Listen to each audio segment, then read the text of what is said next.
Forget everything you've heard about just one transfer, because right now there isn't just one transfer story developing at Old Trafford, there are four. And every single one of them is connected in a way most people haven't noticed yet. And they're all leading to one massive decision. By the end of this video, you'll understand exactly what Carrick's real priority list looks like and why one of these deals might have to die for another one to happen. This is Red Break. Let's start with the position United have been circling for weeks, left back. According to Fabrizio Romano, Manchester United have been looking closely at Newcastle's Lewis Hall. On paper, it makes complete sense. He's young, he's English, he's already proven at Premier League level week in, week out in a system that demands intensity from its fullbacks. Exactly the profile a rebuilding United side should be chasing. But here's the problem. Newcastle do not want to sell. Not reluctant, not open to offers if the price is right. Romano's report is direct. Newcastle have absolutely no intention of letting Hall leave this summer. So is that the end of it? Not quite, because Romano also says there is a scenario where Newcastle's stance could shift. And one word keeps coming up in the reporting: crazy. Only a crazy offer changes their mind. Think about what that actually means. Newcastle aren't saying no because Hall isn't good enough for United.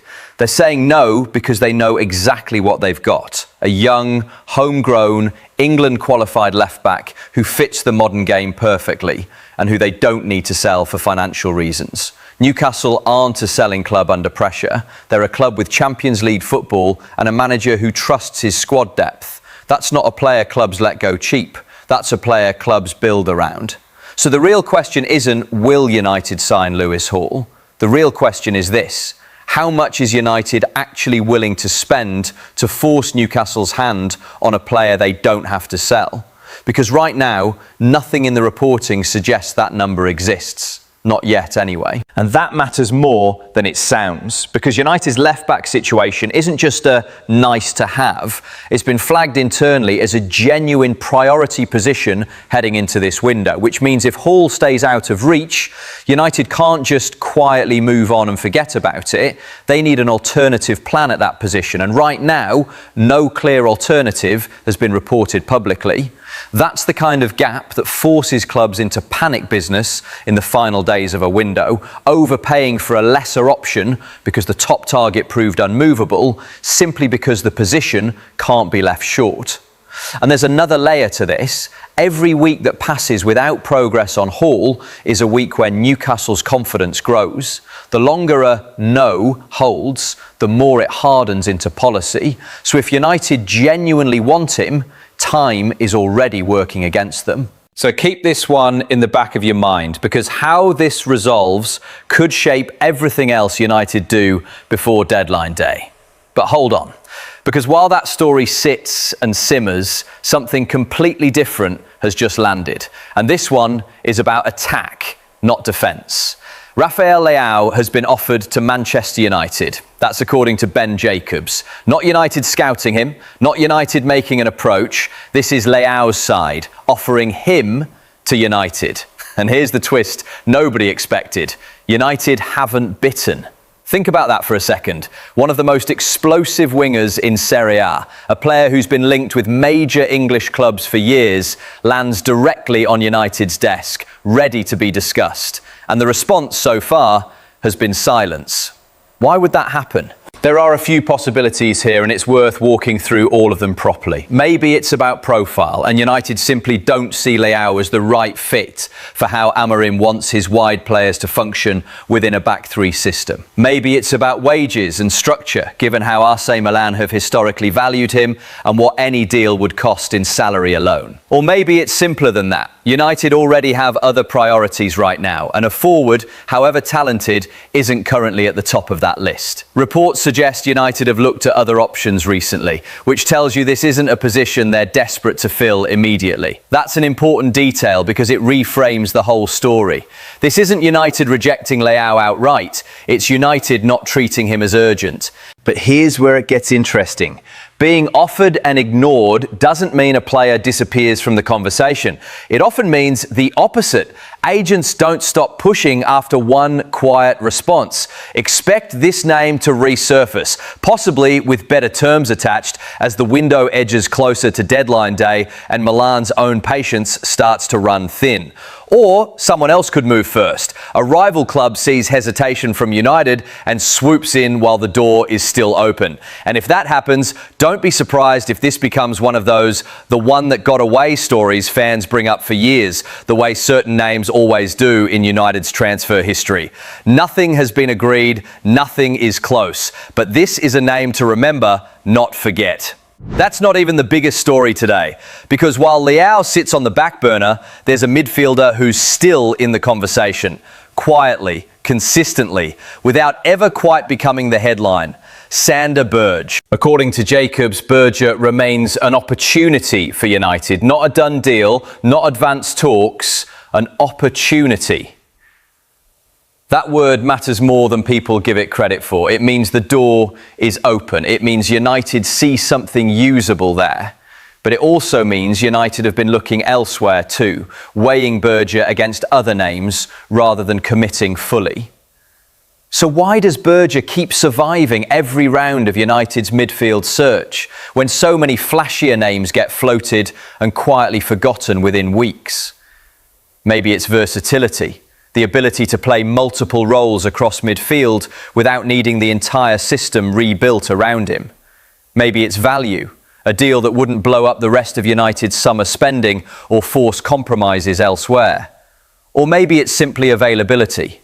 Not every midfield target on United's list is actually gettable this window. Berge might be one of the few that genuinely is. Here's the thing though. An opportunity is a fragile status. It can turn into a real deal fast the moment United decide to prioritise it above everything else on the list. Or it can quietly die the second a bigger name becomes realistic. And that brings us to the story that could blow this entire midfield conversation wide open. Because Real Madrid might be about to make two of their own midfielders available. And United are already being linked to both of them. Aurelien Tchouameni, Eduardo Camavinga. According to reports, Real Madrid could look to free up funds by moving one or both of them in order to sign Rodri. That tells you everything about how badly they want Rodri and how far they're willing to go to get him. But for United, this changes the entire picture because suddenly two elite France international midfielders could become genuinely available, not offered quietly like Leão, not blocked outright like Hall, available because Madrid need the money out the door to make their own move happen. Here's where it gets interesting. If that Rodri move actually happens, the timeline matters enormously. Madrid won't sell Tchouameni or Camavinga until they're confident Rodri is close, because selling first and missing out on their own target would leave them short-handed with no replacement plan, which means United might be watching a domino that hasn't fallen yet and won't fall until Madrid's own business is nearly finished. But when it does fall, it could fall fast. Big clubs offloading players to fund a marquee signing tend to move quickly once the decision is made, because every day of delay costs them leverage on the buying side and risks the whole deal unravelling late in the window. And that's only half the story, because now ask yourself this. If United suddenly had a genuine shot at Tchouameni or Camavinga, does Sander Berge stay an opportunity, or does he quietly become plan B, parked while United chase the bigger name and the bigger profile? It's a fair question, and right now, nobody can answer it with certainty. Nothing has been confirmed. It remains to be seen whether Madrid's move for Rodri even happens on the scale being reported. But the moment it does, United's midfield conversation could look completely different by the end of the window. And Berge's opportunity tag could either accelerate into something real or vanish entirely. And it's worth pointing out how fans have already started reacting to this one, because the moment Tchouameni and Camavinga's names got linked to a possible Madrid exit, the reaction wasn't just excitement, it was disbelief. These aren't squad players. These are two of the most talented young midfielders in world football. And the idea of United landing either one still feels, to a lot of supporters, too good to be true. That disbelief is fair. Deals like this rarely move in a straight line. Even if Madrid do sell, there's no guarantee United win the race. Other clubs will be watching the exact same reports, and a player of Camavinga's or Tchouameni's level won't lack for suitors if they genuinely hit the market. So while the temptation is to get carried away, it remains to be seen whether this ever becomes more than a name in a report. But the fact that it's even being discussed tells you something about how United are positioning themselves, ready to move if the opportunity actually arrives. So let's step back and connect all of this together, because on the surface, these are four separate stories reported on different days by different journalists about different positions. Underneath, they're all fighting for the same thing: Carrick's budget and Carrick's priorities. A left-back that Newcastle won't sell without a crazy offer. A winger offered for free, interest that United haven't touched and might come to regret not touching. A midfielder who's an opportunity, not a certainty, and could be bumped at any moment by something bigger. And two Real Madrid players who could become available depending entirely on whether Rodri happens. Every one of those stories pulls resources in a different direction. Spend big to force Newcastle's hand on Hall, and there's less room to move fast if Tchouameni or Camavinga suddenly become realistic. Chase Berge now, and United risk locking in a deal just as a bigger name opens up a few weeks later.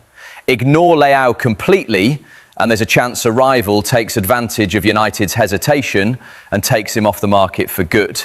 That's the real tension here. It was never really about who does United want.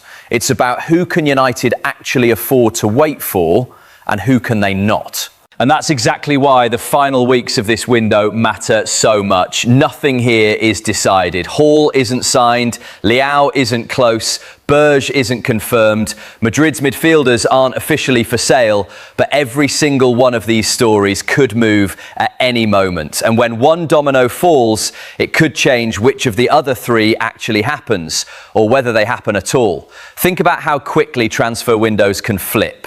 A no chance becomes a medical within 48 hours. An opportunity becomes an afterthought overnight. That's the nature of late summer business. And this window is shaping up to be exactly that kind of chaos, with United sitting right in the middle of it. And that's really the story of this entire window so far. Not one dramatic signing, but a set of positions all moving at different speeds, all waiting on each other. Left back waiting on Newcastle's price. Attack waiting on whether United revisit Leão. Midfield waiting on Madrid and Rodri. Nothing isolated, everything connected.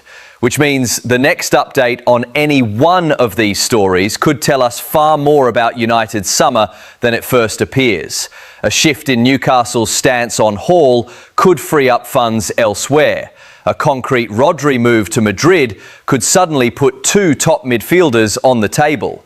Even silence, prolonged silence on Leão might be the loudest signal of all.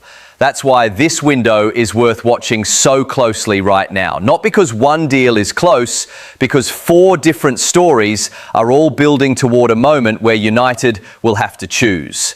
So here's what I want to know from you. Would you pay a crazy fee to prize Lewis Hall away from Newcastle, even knowing they don't want to sell? Should United go back in for Rafael Leao, or is that opportunity better left for someone else to take?